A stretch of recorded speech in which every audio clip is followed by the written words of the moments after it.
Hello and welcome back to our channel Ramaiah 360 plus 1. This is Ayush and I'll be taking you through the news of our second episode.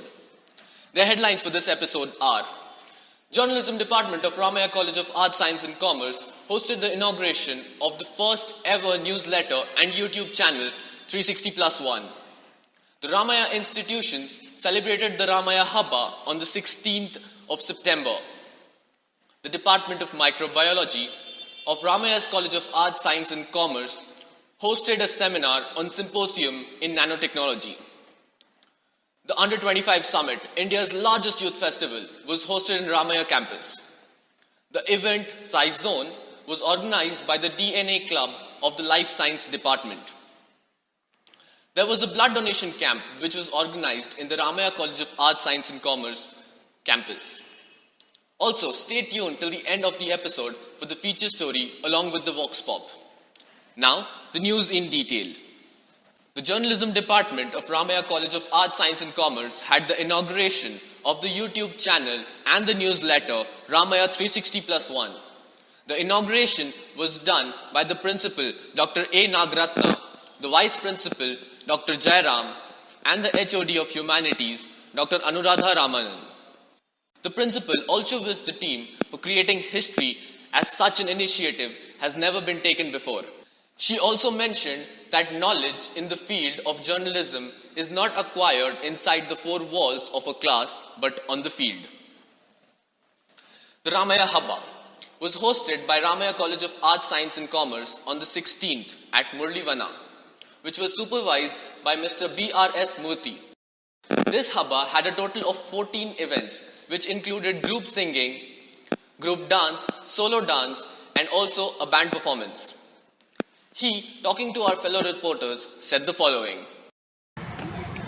I don't think any other institute can boast of this kind of a neighborhood.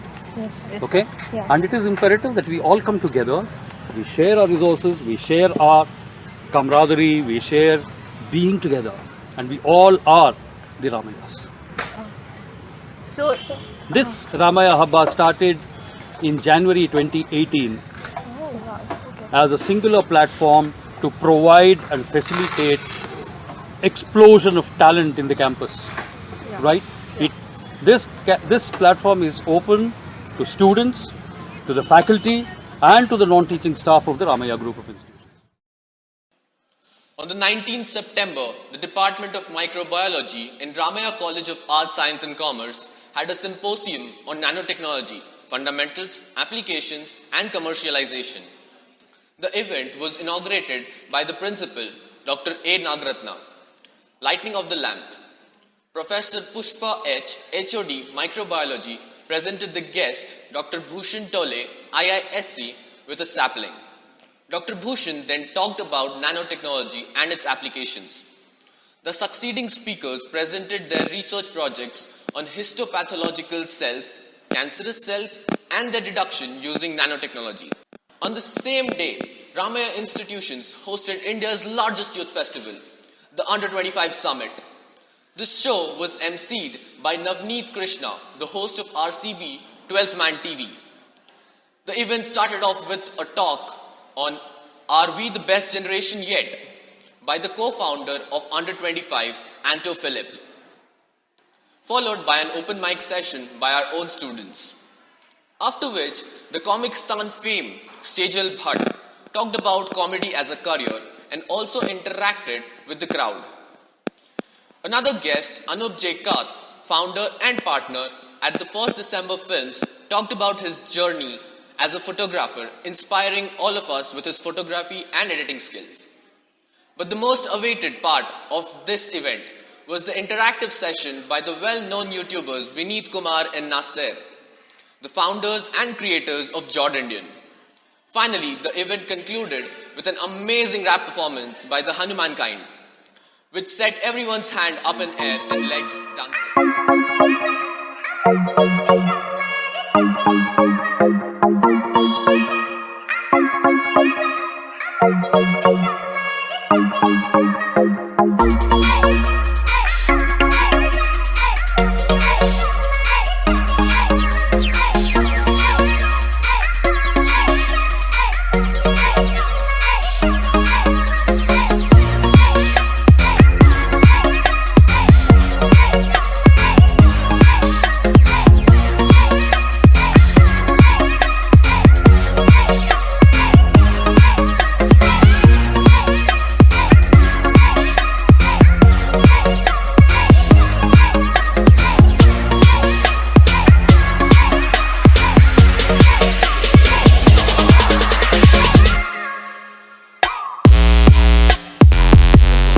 Education, along with Disha Charitable Trust for Value Initiatives, conducted a one-day orientation program for the first-year students across all disciplines. The orientation program was on myself, my culture, and my country. Dr. Anuradha Ramanna, the convener of Center of Holistic Education, and Mrs. Yamuna, coordinator of Disha, organized this program. Yoga exercises, team building games, India quiz, and psychological counseling were part of the program. A blood donation camp was organized by the Lions Club of Bangalore and the Bangalore Blood Bank at Ramaiah College of Arts, Science and Commerce on the 17th of September. The organizers had hired professional lab technicians and doctors to carry on the process. It was made sure that the donors fulfilled all minimum requirements for the blood donations before collecting the blood. NSS volunteers from the Ramaiah College of Arts, Science and Commerce helped throughout the process.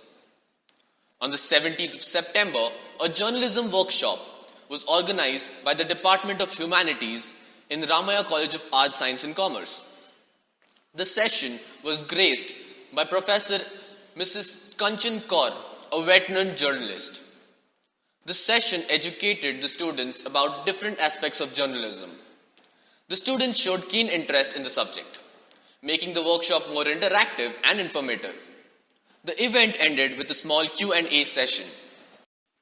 On 21st, a faculty development program was conducted by the Department of Library and Information Center under the guidance of V.B. Bentur, librarian in charge and additional NCC officer in the esteemed Ramaiah College of Arts, Science and Commerce.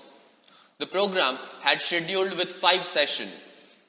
The program was conducted to promote the use of e-resource and digital content. The faculty members from all the department were invited to attend the program.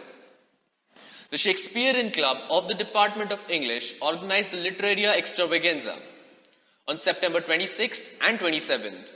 The event was conducted by the professors of English department and celebrated the spirit of literature.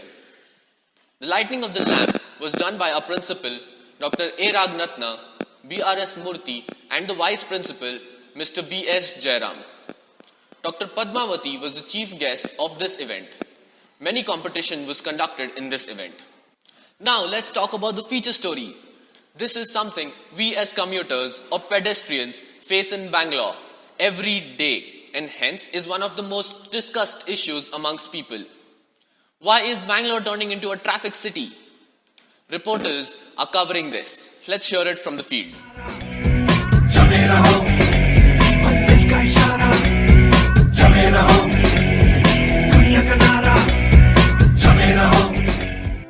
The city of Bangalore is the garden city or the traffic city?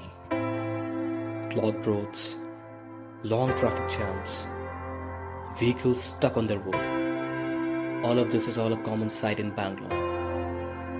Here's a small report on this problem. According to the Transport Commissioner, V.P. Ikekri, around 1,750 new vehicles are coming on the road every day, which has increased the total count of vehicles to a whopping 80.45 lakhs and thus just in the city. According to World Resource Institute, in 2005 when the city was green and the traffic non-existent, the average speed in which the vehicles move was 35 km per hour. But this speed slowed down to 9.2 km per hour. In 2014 and now in 2019, Bangalore is one of the slowest commute cities in India. So we are here to talk to the commuters and know what they think is the cause of traffic and what are the ways in which we could improve Bangalore's traffic problems. So what are your opinions about the zero traffic among the politicians? Yeah, because traffic must be reduced here because I recently shifted from Mumbai and I felt very hectic in the traffic here. I wasted a lot of time because I have my startup here in Sanjay Nagar and I used to travel through JP Nagar and all. I wasted almost 1 hour, 2 hours in the traffic. Okay, so JP Nagar, at what time did you found traffic over there? Around like on the office time, like between 5 to 7, it's like lot of traffic. ದೊಡ್ಡ ಒಂದು international topic ಆಗಿಬಿಟ್ಟಿದೆ. ಅದ್ರ ಬಗ್ಗೆ ಸಾಕಷ್ಟು discussion ಆಗುತ್ತೆ. ಆ traffic ಏನಿದೆ ಅನ್ನೋದು ಗೊತ್ತಿದೆ. ಯಾಕಂದರೆ ಯಾವೊಂದು ಸಣ್ಣ ಗಲ್ಲಿಯಲ್ಲಾಗಲಿ ಯಾವುದೇ ಒಂದು ದೊಡ್ಡ ರೋಡಲ್ಲಾಗಲಿ ಯಾವುದೇ ಫ್ಲೈಓವರ್ ಮೇಲಾಗಲಿ ಟ್ರಾಫಿಕ್ ಇದ್ದೇ ಇದೆ. The politicians that are there here, Rajnath Singh has hosted a conference. Because of that, there was a lot of traffic yesterday. So do you think that is also another problem that we should do something about it? It's a problem only. For only one person, the lot of people are there in the traffic. Most of the yesterday I saw two girls. His mother in the hospital, but traffic police is not allowed to go. Okay. That's why. तो आप लोग को यहाँ पे कितना time रुकना पड़ता है बसेस के लिए एंड ऑल? 15 मिनट्स. मतलब ट्रैफिक एंड ऑल इन सब के लिए आपको प्रॉब्लम नहीं होता है क्या? नहीं, सुबह में होता है, हम लोग को बसेस नहीं मिलती. Collecting different views from people commuting by different modes of transport, it was known that it is a very serious problem and it needs to be looked with more attention as there are many ill effects of traffic like air pollution, noise pollution, and also a lot of people reach to the place late by losing time and money. Talking to the commuters, it was also found that the government and general public both are equally responsible for the traffic in Bangalore. The solution to this problem are many, like following the odd-even scheme earlier implemented in Delhi or improving public transport, and that would include not only the bus but also the metro and the local trains that is not being efficiently used in this metropolitan. Introduction of a cyclist lane was done earlier this year, but there seems to be no action taken after on the same. Individuals can take up steps like carpooling or using the public transport or even walking for shorter distances.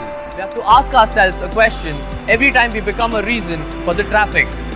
Am I improving the quality of life in my city? With cameraman Fayaz, Group 2 signing off.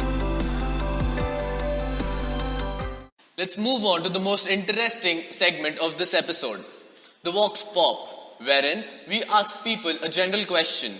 And the question for this episode is one nation, one language acceptable? As India is known for cultural diversity, I think it's better if all the languages are there. Nation one language इसलिए होना चाहिए क्योंकि हम भारत के बहुत सारे ऐसे लोग हैं जिन्हें हिंदी नहीं आती है. जैसे साउथ इंडिया होगा हमारा, बहुत से लोगों को हिंदी समझ में नहीं आती है. उससे हमें फ़ायदा ये होगा कि अगर हम किसी से कांटेक्ट करना चाहे, किसी से बात करना चाहे तो उसमें आसानी होगी हमें. I am not sure behind the intention of making this a universal or a common language, where if the intention is to make people feel that they are one with the nation or something like that, to bring unity amongst all the people together, I feel it's a wrong approach, because when you want unity to come, you can't force it. So you can't force somebody to be united based on a few people's opinion. So I think if the intention is to bring the nation together like one language or something like that, then I think it's a bad idea, because I'm sure that there would be at least I would say 50% of the people who would say no to this. ये law अगर आप execute करते हो तो इसका कोई मतलब नहीं रहेगा, because we live in a democratic country. यहाँ पे सबको एक राइट है फ्रीडम का. अगर किसी को कन्नड़ा बोलनी है तो वो कन्नड़ा बोलेगा, जिसको हिंदी बोलनी है वो हिंदी बोलेगा.